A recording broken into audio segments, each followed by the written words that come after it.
तो आज हम बात करेंगे बहुत ही सीनियर इस वक्त डॉक्टर मौजूद हैं, doctor Adeela Tahir. Doctor Adeela Tahir gynaecologist हैं और स्पेशलिटी इनकी है ये फर्टिलिटी पे बहुत बेहतरीन काम कर रही हैं आजकल माशाल्लाह, और बेहतरीन मतलब बहुत टाइम से कर रही हैं। और आज हम लोग बात करेंगे कि वो खवातीन जिनको बहुत सारी ऐसी प्रॉब्लम्स होती हैं लेकिन वो डिस्कस नहीं कर पाती। तो मैं मिलवाती हूँ आपको हमारी बहुत ही सीनियर डॉक्टर अदीला ताहिर। अस्सलाम वालेकुम। वालेकुम कैसी हैं मैम? क्या हाल है आपके? बिल्कुल ठीक है, अल्लाह का कुछ शुक्र है। मैसेज भी मैंने आप ही को देख के दे दिया क्योंकि खवातीन अवेयर नहीं होती और वो डॉक्टर के पास जाती हैं तो वो तो बिल्कुल डिपेंडेंट हो जाती हैं ऑफ कोर्स।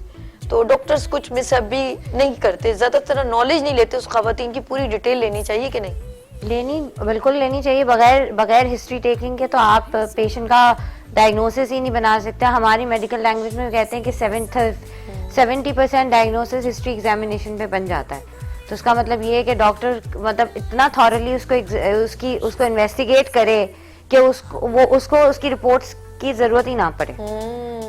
वो तो report investigation has its own importance it confirm करने के लिए डायग्नोसिस को, लेकिन जो आपकी इन्वेस्टिगेशन है according to your history is very very important, वो जरूर लेनी चाहिए। और आज हम लोग मैम के साथ एक स्पेशल टॉपिक पे डिस्कस कर रहे हैं और वो है गायनी प्रॉब्लम। खवातीन को ये प्रॉब्लम्स होती हैं और कहाँ वो अपने आप को केयर कर सकती हैं। और एक अभी मैं जो इनके पास एक इम्पोर्टेंट क्वेश्चन लेके जा रही हूँ वो है औरतों में रसोलियों की जो रसोलियाँ हो जाती हैं तो क्या इसके साइड इफेक्ट्स क्या हैं? देखिए, जो एक तो ये है कि रसोली सबसे इम्पोर्टेंट बात ये है कि रसोली क्यों होती है। ठीक है, यूट्रस के अंदर अगर हम बात करें रसोली होने की तो उसकी कोई वजह नहीं होती। इसमें ये होता है कि टिश्यू मल्टीप्लिकेशन होती है और वो फाइब्रॉइड्स की शक्ल बना देती है। इसको फाइब्रॉइड्स कहा जाता है। अच्छा जी। और कॉमन जो इसमें इश्यूज होते हैं वो ये होते हैं कि जब पेशेंट की मेंस्ट्रुअल साइकिल स्टार्ट होती है या हो रही होती है तो वो कंपैरेटिवली हैवियर होती है। मतलब फर्स्ट 3 डेज में फ्लडिंग होती है, ब्लीडिंग होती है, सॉइलिंग ऑफ क्लोथ्स होता है। और इसके अलावा जो है वो स्वेलिंग ऑफ क्लोथ्स के अलावा क्लॉट्स पास होते हैं। उस वक्त पेशेंट ये समझ रही होती है कि शायद ये, क्योंकि काफ़ी लोगों में ये मिथ्स हैं कि ब्लीडिंग अच्छी हो रही है तो आपके जिस्म में से गंदगी निकल रही है। ऐसा कुछ नहीं है। अगर हीमोग्लोबिन आपका लो कर रही है और आपकी लाइफ को डिस्टर्ब कर रही है, क्वालिटी ऑफ लाइफ को डिस्टर्ब कर रही है, क्योंकि ऑब्वियसली अगर इतनी हैवी ब्लीडिंग होगी तो कोई कहीं जाना आना भी डिफ़िकल्ट हो जाएगा इंसान के लिए। लेकिन इसके और जब पेशेंट मेरे पास अराइव करती हैं तो वो इतना बड़े फाइब्रॉइड्स हो चुके होते हैं कि उसकी समटाइम्स उसमें जो है वो टिश्यूज जो है वो बचते ही नहीं है और आपको स्टेक्टमी की तरफ मूव करना पड़ता है। बात ये होती है कि अब सब लोग ये समझते हैं कि अगर एक दफ़ा फाइब्रॉइड्स हो जाएं आपके यूट्रस के अंदर तो पेशेंट जो है वो नॉर्मली कंसीव कर ही नहीं सकता। और उनके दिमाग में ये होता है कि भाई अब तो इनफर्टिलिटी हो गई है। जैसे मैंने अभी लास्ट वीक ही एक सर्जरी की थी, उसके अंदर वो पेशेंट मेरे पास आई थी ये कंप्लेंट से कि मेरा पेट बढ़ रहा है। अच्छा, मुझे बच्चा तो नहीं है लेकिन मुझे पीरियड आ रहे हैं लेकिन मेरा पेट बढ़ रहा है। तो उसके दिमाग में ये नहीं आया कि उसको, और बोली मुझे नीचे प्रेशर फील हो रहा है। अच्छा, जैसे बेबी का प्रेशर होता है। ओके। तो फिर मैंने अल्ट्रासाउंड कराया। जब मैंने उसको एग्जामिन किया तो फाइब्रॉइड्स फील हो रहे थे। फिर अल्ट्रासाउंड कराया तो उसमें इतने बड़े बड़े फाइब्रॉइड थे। 4 मंथ्स हुए थे शादी को। तो अब ये है कि ये मल्टीप्लाई होते रहते हैं फाइब्रॉइड जो आप बता रहे हैं। रसोलियां एक होती है, ये मैंने सुना है रसोली एक जैसे डिपेंड करता है। किसी को एक भी होती है और वो बहुत बड़ी होती है और किसी को ये होती है कि मल्टीपल। अच्छा, ये ब्लीडिंग रुकने के बाद भी हो सकती है? ये उसका रीजन तो ये नहीं है? नहीं, ब्लीडिंग रुकने के बाद नहीं। फाइब्रॉइड हो गया तो मेनोपॉज के बाद ये होता है कि वो श्रिंक हो जाता है, इसलिए उसके बाद शायद समटाइम सर्जरी की जरूरत नहीं पड़ती है क्योंकि यूट्रस अपनी जगह पे आ जाता है ना। तो वो फाइब्रॉइड क्योंकि उसकी ब्लड सप्लाई डिक्रीज हो जाती है, यूट्रस छोटा हो जाता है मेनोपॉज के बाद, तो फाइब्रॉइड्स भी छोटे हो जाते हैं।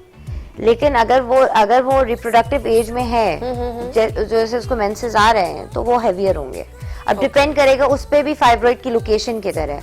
अगर उसकी बिल्कुल यूट्रस की दीवारों के साथ है जो मेंस्ट्रुअल फ्लो में शेड करती हैं तो उसको हैवी ब्लीडिंग होगी। लेकिन अगर यूट्रस की बिल्कुल ऊपरी सतह पे है जो पेट की तरफ फेस करता है यूट्रस, उस तरफ है तो पेशेंट को सिर्फ प्रेशर सिम्टम्स होंगे कि उसका यूरिन ज्यादा आ रहा है या पेट में हैवीनेस हो रही है या थोड़ा सा एसिडिटी हो रही है, लेकिन उससे उसको पीरियड ज्यादा नहीं है। अच्छा, जब कभी कभी ऐसा होता है जैसे बच्चा कंसीव किया और मिसकैरेज हो गया जैसे, तो उसके बाद कुछ साइड इफेक्ट ऐसे मैंने कुछ लोगों को देखा कि वो उसके बाद उनकी उम्र भी इतनी नहीं है, उनकी ब्लीडिंग रुक गई, या बहुत पहले हुआ था किसी के साथ 7-8 साल पहले, तो बच्चा भी कंसीव किया और उसके बाद उनकी जो है मिसकैरेज हुआ और ब्लीडिंग Pregnancy उससे हुई होगी ना बहुत उससे। ज्यादा हुई, जिसके बाद फिर वो ब्लीडिंग रुक गई। तो इसके क्या मतलब, ये क्या रीजन हो सकता है? उस वक्त ये होता है कि जो डॉक्टर जिसने अटेंड किया था पेशेंट को, सबसे इम्पोर्टेंट वही उसका रोल होता है। अब उस हीमोग्लो अगर बहुत ज़्यादा ब्लीडिंग हो रही है और उसमें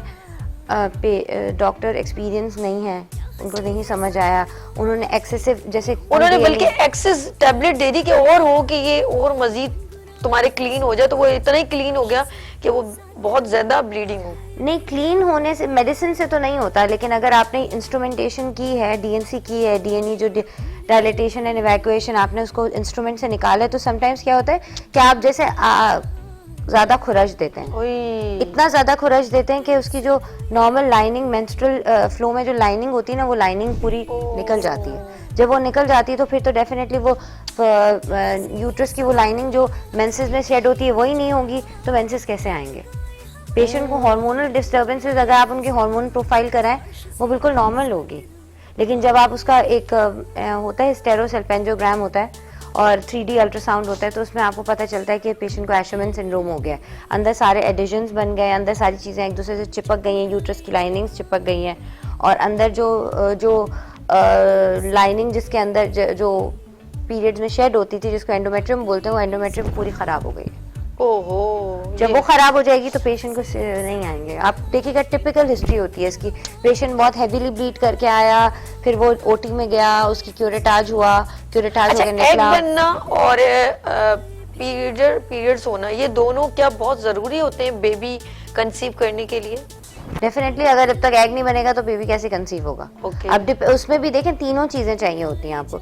यूट्रस भी हेल्दी होना चाहिए, ओवरी भी हेल्दी होनी चाहिए क्योंकि वो प्रॉपर फॉलिकल प्रोड्यूस कर रही है, और दूसरी सबसे इंपॉर्टेंट चीज जो लोग चेक नहीं करते हैं वो ये होती है कि ट्यूब्स हेल्दी है नहीं, क्योंकि फर्टिलाइजेशन ट्यूब में होती है। शौहर का पानी जाता है जिस्म के अंदर, यूट्रस से वो क्रॉस करता है ट्यूब में, औरत का अंडा ट्यूब में आता है, जो फर्टिलाइजेशन जो मिलाप होता है वो ट्यूब में होता है। अगर ट्यूब ब्लॉक होंगी तो प्रेगनेंसी नहीं हो सकती। ओके, अच्छा, क्या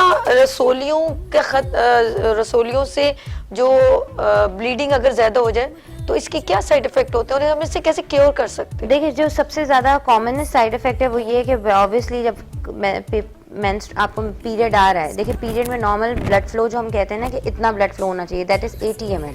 इसके लिए औरतों को मल्टीविटामिन लेते रहना चाहिए ताकि वो रिज्यूम होता रहे। ओके, ठीक है, अब ये होता है कि वो रिज्यूम हो जाता है, लेकिन जब आपको फाइब्रॉइड होते हैं तो ऑब्वियसली जो सरफेस एरिया है, यूट्रस बड़ा हो जाता है ना, तो फिर वो डबल जितना ब्लीड करना है उससे वो डबल ब्लीड करता है। कभी कभी पेशेंट 1-1 लीटर भी ब्लीड करते हैं अपने मेंस्ट्रुअल साइकिल में, इतना my ज्यादा भी God. ब्लीड करते हैं अगर फाइब्रॉइड बहुत बड़े हो और वो यूट्रस की अंदरूनी सतह की तरफ हो, तो इतना भी पेशेंट ब्लीड करता तो है। क्या यूट्रस रिमूव करने का कोई इसका सोल्यूशन है क्या इसका? नहीं, देखिए इसमें सबसे इम्पोर्टेंट बात है, लोगों को ये अवेयरनेस ही नहीं है।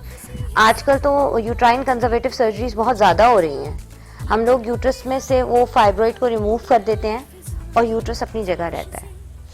यूट्रस नहीं रिमूव करते, सिर्फ वो जो रसोली होती है ना, हम लोग वो निकाल देते हैं और यूट्रस अपनी जगह इंटैक्ट रहते हैं। तो पेशेंट की फर्टिलिटी कॉम्प्रोमाइज नहीं होती, क्योंकि 2 तरह के लोग होते हैं। एक तो ये होता है कि भाई उनको बच्चे ही नहीं है, और एक ऐसे भी तो लोग होते हैं ना जिनको फाइब्रॉइड हो गए, पहले बच्चा हुआ, ठीक है, सब सही हो गया, अब दोबारा बच्चा होने लगा, फाइब्रॉइड्स हो गए, तो उसकी फैमिली कंप्लीट नहीं है। तो जो पेशेंट्स जिनकी फैमिली कंप्लीट नहीं है उनके बारे में भी हमें सोचना है। यंग पेशेंट्स का आप यूट्रस तो नहीं निकाल सकते ना, यंग पेशेंट्स की आप फर्टिलिटी तो नहीं उनसे छीन सकते ना। आपको देखना है कि अगर वो पेशेंट ऑब्वियसली ईगर है, उसको और बच्चे चाहिए, ये तो आपका अपना इंडिपेंडेंट हक है ना कि आपको कितने बच्चे चाहिए। तो उसके लिए आप फाइब्रॉइड में से फाइब्रॉइड रिमूव कर दें और यूट्रस अपनी जगह इंटैक्ट रहता है। बिल्कुल ठीक और है। इसका सक्सेस रेट इज 97%।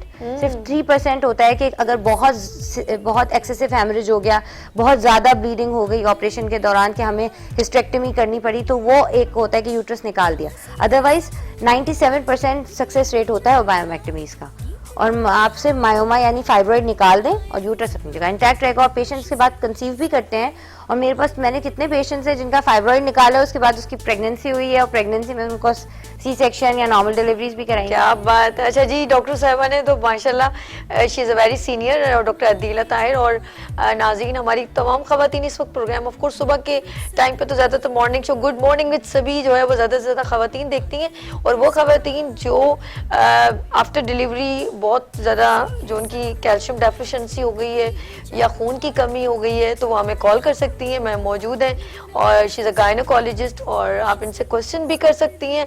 और वो जिनकी बहुत टाइम हो गया है वो बिल्कुल नॉर्मल हैं, टेस्ट करवाते हैं तो बहुत अच्छे रिजल्ट भी आ जाते हैं। और फिर अल्लाह की तरफ से कुछ होता है तो